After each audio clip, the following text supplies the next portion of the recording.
Olá pessoal, estamos aqui mais uma vez para continuar o assunto a corte portuguesa no Brasil. Mas eu acho que nós vamos botar aqui a telinha para cá, para ficar mais aqui na parte inferior, para mudar um pouco a tela para vocês. Vamos lá para os slides então. A corte portuguesa no Brasil. Lembrando que a gente fez ali um pouco de um contexto na videoaula anterior, falando dos problemas na Europa no início do século XIX, o que fez a família real vir para o Brasil, um pouco desta família real, os motivos da vinda da família real, até a instauração do Reino Unido de Portugal e Algarves, a sede do reino português aqui no Brasil. O Brasil vai ser a sede do reino português. Agora vamos discutir um pouco sobre esta corte portuguesa no Brasil. Então, com a decisão de permanecer no Brasil, Dom João neutralizou qualquer tentativa de emancipação política, mas em compensação provocou enorme insatisfação em Portugal. Ou seja, o Brasil continua sendo dependente de Portugal, ele acaba ali abafando qualquer possibilidade de independência. Que possibilidades de independência são essas? A partir ali da conjuração mineira, que vai ter nas Minas Gerais, após as reivindicações na sociedade mineira que queria a independência do Brasil, lá com Tiradentes, que vai ser preso e etc. Nós vamos ter movimentos da conjuração baiana também, movimentos que queriam a independência do Brasil perante Portugal. Com a vinda da família real, esses movimentos vão ser suprimidos, eles abafam esses movimentos de independência, por isso que o Brasil vai ser um dos últimos aqui do continente sul-americano a se tornar independente da sua colônia. Então, nós vamos ter também, enquanto a América Espanhola obteve independência por meio de lutas mais ou menos sangrentas, a presença da corte no Brasil vai favorecer essa ruptura colonial sem grandes convulsões sociais, até porque Dom João irá trazer para o Brasil um desenvolvimento social, político, econômico, cultural, educacional, vai criar universidades, bibliotecas, parques aqui no Brasil. Então, a manutenção do Estado e da luxuosa vida cortesã exigiam um aumento dos tributos existentes e a criação de outros, pois os impostos alfandegários, a principal fonte de recursos, haviam diminuídos. Eles vão taxar e vão criar mais impostos aqui no Brasil. Então a gente tem aqui um fragmentos retirados do livro 1808 de Laurentino Gomes, que fala sobre a vinda da família real para o Brasil. Tudo isso contribuiu para que o entusiasmo dos primeiros dias da chegada logo se dissipasse. A colônia brasileira ganharia muito com a vinda de Dom João, a começar pela sua independência, mas os problemas e o custo dos primeiros anos da família real no Rio de Janeiro foram enormes. Era preciso alimentar e pagar as despesas de uma corte ociosa, corrupta e perdulária. E isso aconteceu de duas formas. A primeira foram as listas de subscrição voluntária que os ricos e poderosos da colônia assinaram de muito boa vontade, porque tinham a certeza de obter em trocas rápidas e generosas vantagens. Como se verá, muita gente se enriqueceu com a chegada da família real. A segunda foi o aumento indiscriminado de taxas e impostos que o povo todo passou a pagar, sem conseguir avaliar de imediato que benefícios teria com isso. No longo prazo, o descontentamento resultante se tornaria incontrolável. Então é a partir dessa família real que vai trazer para o Brasil um progresso, vai enriquecer algumas famílias, que vai alimentar cada vez mais o desejo de independência de Portugal. Com isso, no momento da insurreição, os produtores nordestinos sofriam com a flutuação do açúcar e do algodão no mercado internacional. Após conquistarem a cidade do Recife e derrotarem as tropas defensoras de Portugal, os revoltosos formaram um governo provisório, composto por 5 membros. Difundiram o movimento em outras capitanias do Brasil e em algumas nações europeias. A cidade do Recife foi cercada por embarcações que interromperam a comunicação da capitania com outras regiões. os líderes acabaram sendo presos e executados.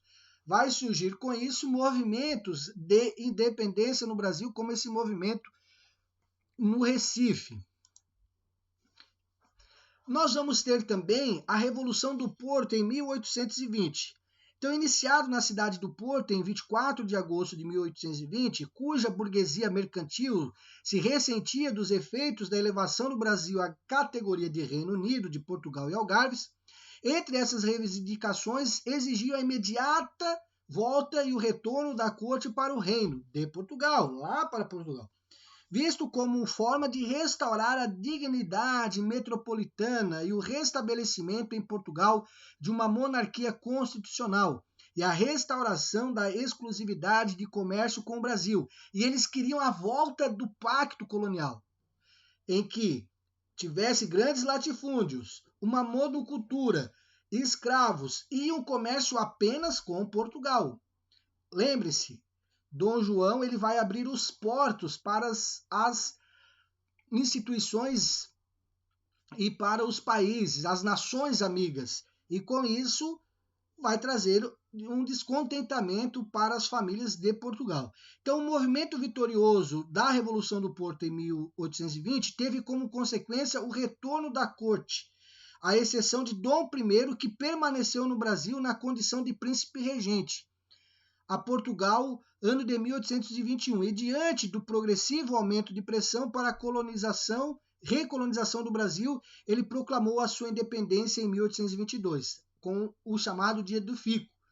Dom Pedro I fica, a corte vai para Portugal, mas ele fica aqui e vai dar início ali ao processo de independência do Brasil, a partir da Revolução do Porto, que vai querer a volta da família real e a recolonização do Brasil para que o Brasil voltasse a ter o pacto colonial. Então, o retorno da família real. Pressionado pelos súditos em Portugal, Dom João VI anunciou sua partida. Através de um decreto, entregou ao seu filho Dom Pedro I a regência do Brasil. Pressentindo a inevitável independência, teve o cuidado de recomendar ao regente, Pedro: se o Brasil se separar, antes seja para ti que me hás de respeitar o que para alguns desses aventureiros. Ou seja, Dom João vai. Há relatos de que ele era apaixonado pelo Rio de Janeiro, pelo Brasil, vai em virtude da revolta do Porto, deixa o seu filho e já prepara ali um processo lento e gradual, de 1820 a 1822, ali, 2 anos, de independência do Brasil. Se eles quiserem se tornar independentes, tudo bem, mas que seja você o rei desse país, o imperador desse país.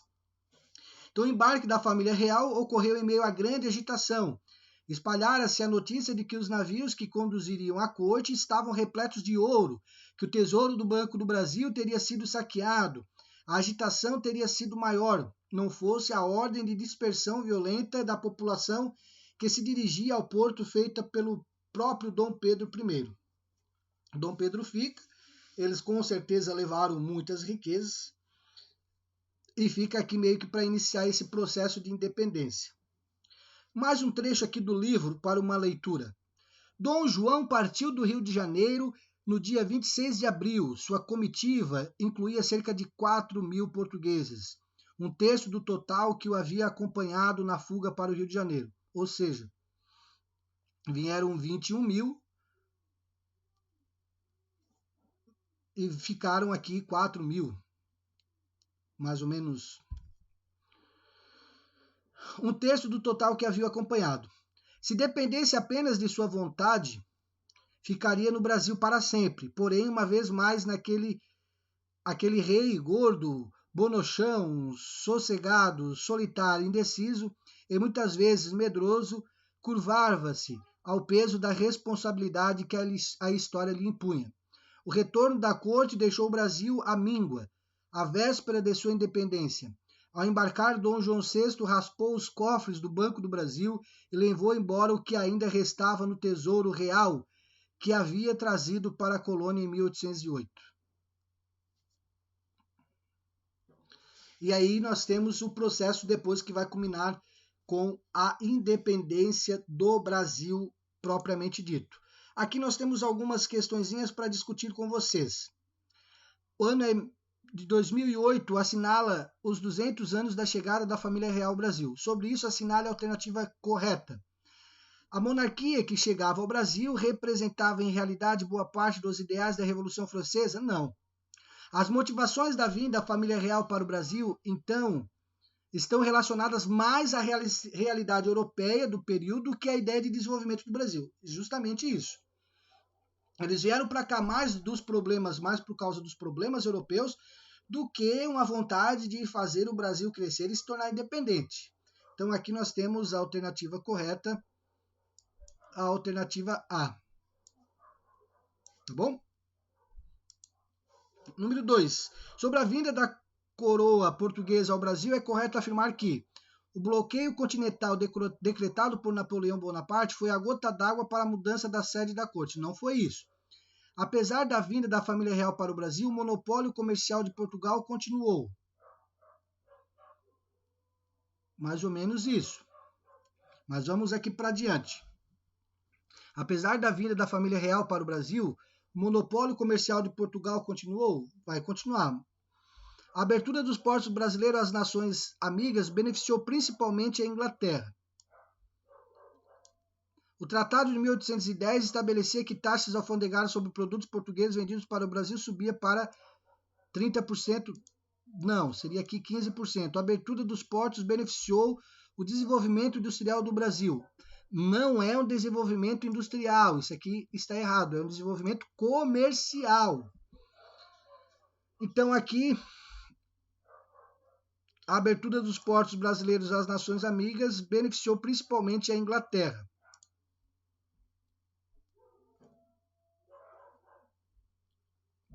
Explica o que era o bloqueio continental. Inglaterra decreta, a França vai decretar para todos os países europeus que não podem fazer comércio com a Inglaterra. Bloqueio continental. Por quê? A Inglaterra é uma ilha. Ela precisa do mar. E eles vão fazer esse bloqueio do continente. Ninguém pode fazer comércio com a Inglaterra. Mais ou menos isso. Exponha duas ações tomadas por Dom João VI assim que chegou ao Brasil. Ele vai abrir os portos para as nações amigas, vai criar o Banco do Brasil, vai criar colégio de medicina em Salvador e no Rio de Janeiro. Então, como falei, aqui o gabarito da questão número 1 é B, o gabarito da questão número 2 é C. Então foi a 3, foi uma medida imposta por Napoleão Bonaparte a todas as nações que integravam a Europa continental pelo decreto. Nenhuma nação europeia deveria firmar relações comerciais com a Inglaterra. Os países que contrariassem tal medida seriam militarmente invadidos por Napoleão Bonaparte.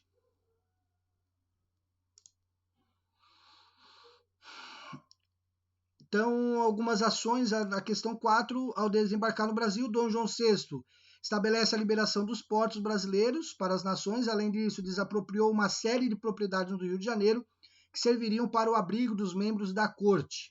Questão 5 aqui.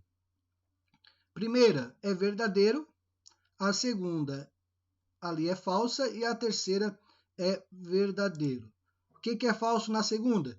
Uma das primeiras medidas tomadas pelo príncipe regente no Brasil foi a reafirmação do exclusivo colonial para a metrópole. Gente, esse exclusivo colonial aqui é o pacto colonial, então ele não vai fazer isso. Pelo contrário, ele vai abrir os portos do Brasil para as nações amigas, principalmente para a Inglaterra. Por isso que aqui está errado. Lembre-se, na revolta do Porto, o que os portugueses queriam? A permanência do Brasil como colônia e o pacto colonial, fazer comércio apenas com a coroa portuguesa. Com isso, nós terminamos aqui o período joanino no Brasil, que vai culminar com o período da independência, que nós vamos abordar em um outro momento mais prático, os momentos que antecedem o período da independência. Uma dica para vocês, está passando na Rede Globo, às 6 horas, um uma novela que está falando ali do período, justamente do período ali de passagem da independência para o reino de Portugal, a instauração do Brasil Império. Tá bom, pessoal? Fiquem em paz, precisando de dúvidas, estou à disposição de vocês para sanar todas essas dúvidas. Valeu? Visualzinho novo de um tapa no cabelo para poder fazer essas 2 aulas. Dúvidas? Procurem o professor.